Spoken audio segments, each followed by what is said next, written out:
Hello, good morning students.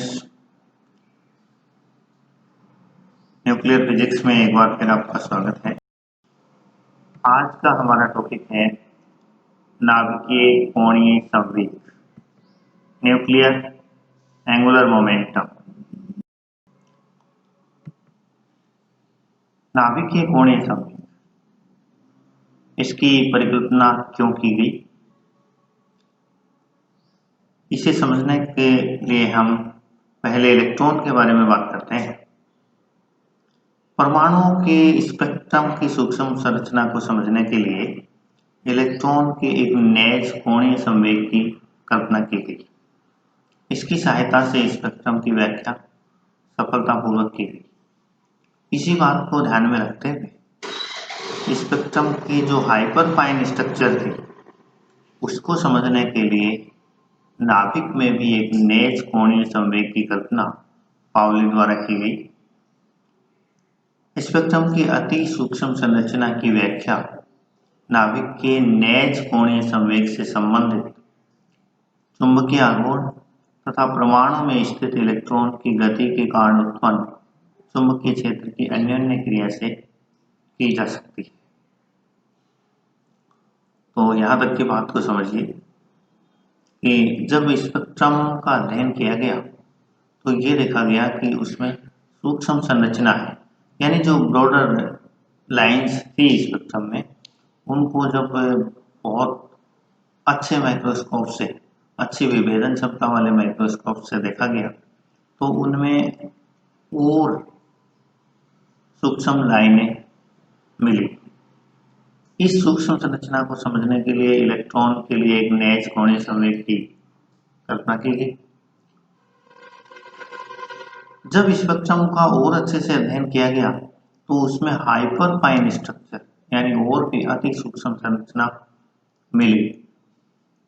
जो लाइनें थी उनको जब और ज्यादा विभेदन क्षमता से देखा गया तो उनके अंदर ही और लाइनें पाई गई।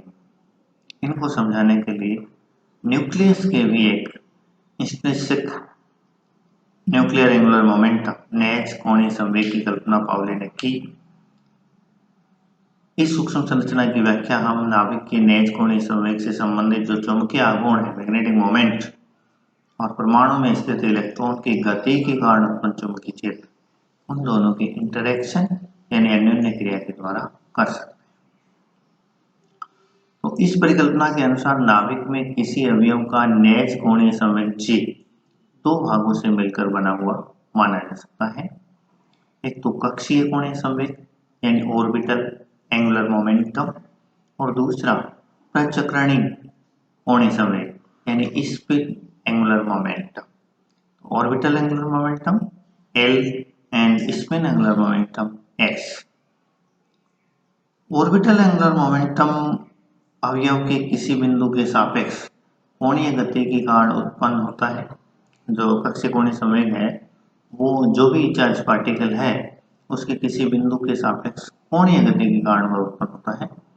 इसका निरपेक्ष मान यानी एब्सोल्यूट वैल्यू इसकी ये है √L+1 h क्रॉस, जहां L को कक्षीय क्वांटम संख्या ऑर्बिटल क्वांटम नंबर कहते हैं और ये पूर्णांक होता है, ये एक इंटीजर होता है। और h क्रॉस के बारे में हम जानते ही हैं, h क्रॉस h/2π है, जहां h प्लांक कांस्टेंट है तो h/2π इसका मान लगभग होता है 1.05 × 10⁻⁻34 जूल सेकेंड। तो ये निरपेक्ष वैल्यू होती है L की यानी कक्षीय कोणीय संवेग की, जबकि प्रचक्रणीय कोणीय संवेग यानी स्पिन एंगुलर मोमेंटम कण के स्वयं के द्रव्यमान केंद्र से गुजरने वाली x के सापेक्ष प्रचक्रणीय गति के कारण यानी स्पिन के कारण उत्पन्न होता है। इसे S से लिखा जाता है और प्रोटॉन या न्यूट्रॉन के लिए इसका निरपेक्ष मान जो है वो इतना होता है √SS+1 h क्रॉस, जहां S की वैल्यू 1/2 होती है दोनों के लिए, प्रोटॉन के लिए और न्यूट्रॉन के लिए। और इसका जो मॉड्यूलस है, एब्सोल्यूट जो वैल्यू है वो होती है √SS+1 h क्रॉस। तो ये दो प्रकार के कोणीय संवेग हो गए, orbital angular momentum, spin angular momentum, और ये इनकी एब्सोल्यूट वैल्यू होगी L √LL + 1 h क्रॉस और √SS + 1 h क्रॉस। L को कक्षीय क्वांटम संख्या कहते हैं जो एक पूर्णांक होता है, और S को मैग्नेटिक क्वांटम नंबर कहते हैं, इसका मान 1/2 होता है, और h क्रॉस दोनों में h/2π है, जहाँ h प्लांक कांस्टेंट। तब नाभिक का जो टोटल कोणीय संवेग है वो किसके बराबर हो जाएगा? J बराबर होगा L + S, इनके L और S का वेक्टर सम। और टोटल कोणीय संवेग है J, वो हो जाएगा L + S। उपरोक्त कल्पना की पुष्टि प्रायोगिक तौर पर पूर्ण रूप से की जा चुकी है, और ये पाया गया है कि किसी नाभिक की मूल अवस्था में यदि प्रोटॉन न्यूट्रॉन की संख्या सम हो तो कुल कोणीय संवेग का मान 0 हो जाता है। अर्थात यदि द्रव्यमान संख्या सम हो, द्रव्यमान संख्या किसका योग होती है? Proton number plus neutron number. तो प्रोटॉन और न्यूट्रॉन दोनों ही सम हो तो उनका जो योग है वो भी सम होगा, इवन नंबर होगा। ऐसी स्थिति में ये देखा गया है कि कुल कोणीय संवेग का मान 0 होता है। इसका मतलब क्या निकलता है? यह मान नाभिक के विपरीत कोणीय संवेग वाले अवयवों के युग्मन के कारण होता है। अर्थात जो भी अवयव होते हैं, यानी प्रोटॉन और न्यूट्रॉन नाभिक में पाए जाते हैं, उनके कोणीय संवेग, क्योंकि कोणीय संवेग एक सदिश राशि है, तो वो अपनी दिशा को इस प्रकार से ओरिएंट करते हैं, उनका ओरिएंटेशन इस प्रकार से होता है कि उनके मध्य जब कपलिंग होती है, युग्मन जब होता है, तो युग्म के दोनों जो अवयव होते हैं उनका टोटल एंगुलर मोमेंटम 0 हो जाता है। वो दोनों एक दूसरे को अपोजिट डायरेक्शन में ओरिएंट करते हैं, और इससे टोटल एंगुलर मोमेंटम का 0 हो जाता है। ऐसे नाभिक सर्वाधिक स्थायी होते हैं। जब A का मान सम होने पर प्रोटॉन न्यूट्रॉन की संख्या विषम होती है, यानी A का मान तो सम है लेकिन प्रोटॉनों की संख्या भी विषम है और न्यूट्रॉनों की संख्या भी विषम है। दो ओड नंबर को जब हम ऐड करते हैं तो भी तो इवन नंबर ही आता है। ऐसे में जब कपल बनेंगे, जब कपलिंग होगी, तो लास्ट में एक प्रोटॉन और एक न्यूट्रॉन बच जाएगा। जब आपस में कपलिंग होगी, दो के जब जोड़े बनेंगे, तो बाकी सारे तो शून्य हो जाएंगे, लेकिन एक प्रोटॉन का और एक न्यूट्रॉन का एंगुलर मोमेंटम शेष रह जाएगा। उन दोनों को यदि हम जोड़ें तो हमें क्या मिलेगा कि H का पूर्ण गुणज मिलेगा। H का पूर्ण गुणज होगा। क्यों? क्योंकि हाफ H क्रॉस जब जुड़ेगा तो 1 H क्रॉस। इसी प्रकार से दोनों जो वैल्यू है √LL + 1 H क्रॉस और √SS 1 H क्रॉस, यहाँ से जो स्पिन एंगुलर मोमेंटम है उसके कारण हमें अर्ध विषम पूर्णांक की संख्या मिलेगी।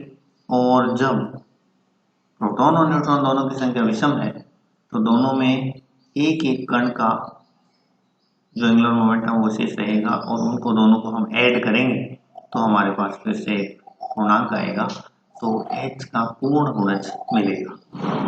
यह नाभिक के अयुग्मित अवयवों के कक्षीय तथा प्रचक्रण कोणीय संवेग के योग के कारण होता है।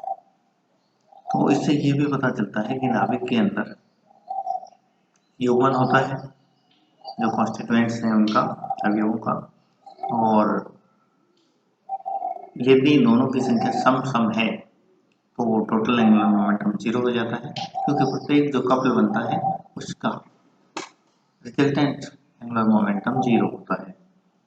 लेकिन जब दोनों की संख्या विषम पाई जाती है तो दोनों में एक एक पार्टिकल बच जाता है,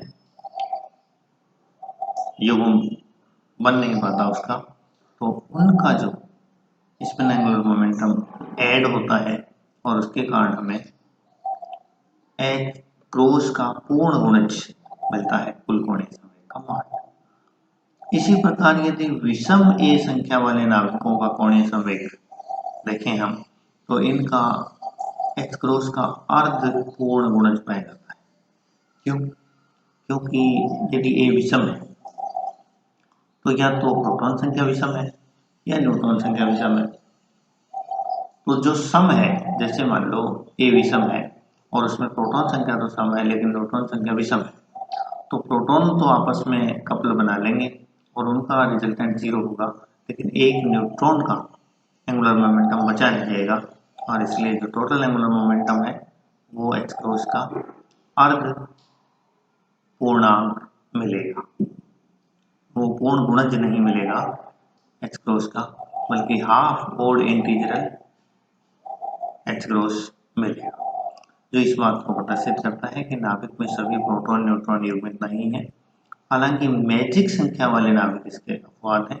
ये एक अपवाद पाया गया है कि मैजिक नंबर्स वाले जो नाभिक हैं उनमें ऐसा नहीं होता और वो इसके एक्सेप्शन है। मैजिक नंबर्स के बारे में भी हम आगे पढ़ेंगे। ये मैजिक नंबर 2, 8, 20, 28 ये मैजिक नंबर्स वाले नाभिक हैं जिनकी द्रव्यमान संख्या 2, 8, 20, 28 इस प्रकार से होती है। ये मैजिक नंबर्स वाले नाभिक हैं। तो यहाँ हमने क्या देखा कि नाभिक का जो टोटल एंगुलर मोमेंटम है वो ऑर्बिटल एंगुलर मोमेंटम और स्पिन एंगुलर मोमेंटम के वेक्टर सम के बराबर होता है। साथ ही हमने ये देखा कि नाभिक के अंदर प्रोटॉन और न्यूट्रॉन जो हैं उनके कपल बनते हैं, युग्म बनते हैं, और एक युग्म का रिजल्टेंट जो है एंगुलर मोमेंटम वो 0 होता है। यदि पूरे पूरे कपल दोनों पार्टिकल के बन जाते हैं तो टोटल एंगुलर मोमेंटम 0 होता है, लेकिन जब कोई पार्टिकल कपल बनाने से रह जाता है तो उसका अकेले पार्टिकल का जो कुल कोणीय संवेग है वो एक्स क्रॉस का अर्ध पूर्ण गुणज होता है। लेकिन ऐसे जब दो पार्टिकल बन जाते हैं तो वो आपस में ऐड होकर उनका कोणीय संवेग ऐड होकर एक्स क्रॉस का पूर्ण गुणज टोटल एंगुलर मोमेंटम का मान मिल जाता है। तो इसके कारण यदि द्रव्यमान संख्या सम है और प्रोटॉन न्यूट्रॉन दोनों की संख्या सम है तो कुल कोणीय संवेग का मान h का पूर्ण गुणज पाया जाएगा। और यदि दोनों का, एक बार इसे दोबारा लिख रहे हैं यहाँ से, यदि प्रोटॉन न्यूट्रॉन दोनों की संख्या सम सम है और टोटल द्रव्यमान संख्या भी सम है तो पूरे पूरे कपल बनेंगे और टोटल जो कोणीय संवेग है उसका मान 0 होगा। लेकिन यदि प्रोटॉन और न्यूट्रॉन दोनों की संख्या विषम है परंतु द्रव्यमान संख्या सम है तो लास्ट में एक प्रोटॉन और एक न्यूट्रॉन बिना कपलिंग के रह जाएगा। इससे कुल कोणीय संवेग का मान h का पूर्ण गुणज मिलेगा। और यदि ए विषम है तो या तो प्रोटॉन संख्या विषम होगी या न्यूट्रॉन संख्या विषम होगी और इससे हमें जो टोटल कोणीय संवेग है वो एक्स क्रॉस का अर्ध विषम गुणज मिलेगा। थैंक्स, धन्यवाद।